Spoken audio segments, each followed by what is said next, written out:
Hello friends, ఇది తమిళనాడులో జరిగింది. గమనించండి. ఇద్దరు వ్యక్తులు స్కూటీ బండి మీద వచ్చారు. స్కూటీ మీద వచ్చి అలా ఒక వ్యక్తి దిగిపోయాడు. వ్యక్తి ట్రాన్స్ఫర్ దగ్గరికి వెళ్ళి బండి స్కిట్ అయ్యి ముందుకు వెళ్ళడం వల్ల ట్రాన్స్ఫర్ మీద చేసాడు. చేయటం వల్ల మొత్తం అంటుకుపోయి ఉండదు. మనిషి మొత్తం అంటుకుపోయి బూడిద కింద కాలిపోయాడండి.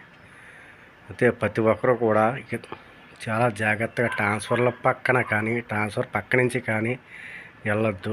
ట్రాన్స్ఫర్ పక్కన కూడా బండ్లు పార్క్ చేయొద్దు. చాలా జాగ్రత్తగా ఉండవలసిందే చూస్తున్నాను. ఇక్కడ చూడండి, వ్యక్తి అల్లిపోయి ఎవరింట్లోకి వెళ్ళి పైన ఉన్న వాళ్ళు కేకేసుకుని వస్తున్నాడు. కేకేయడానికి వెళ్ళాడు, చూసి కానీ రాలేదు. ఇంకా వస్తాడు చూడండి. చూసారా ఆ వ్యక్తి ఎలాగ అయిపోయాడు? బూడిద అయిపోయాడండి పాపం. చూడండి, చాలా జాగ్రత్తగా ఉండాలి ప్రతి ఒక్కరు కూడా. ట్రాన్స్ఫర్ పక్క ఉంటే ఎవరు వెళ్ళకూడదు. ట్రాన్స్ఫర్ దగ్గర చేసి బండి పార్క్ చేయకూడదు. అతను పార్క్ చేద్దాం వెళ్ళదు, బండి స్కిట్ అయ్యి ఎదరికి వెళ్ళిపోవడం వల్ల దాని చేయడం వల్ల జరిగింది. అది చూడండి, జనం ఇప్పుడు ఎంతమంది వచ్చారు ఇప్పుడు.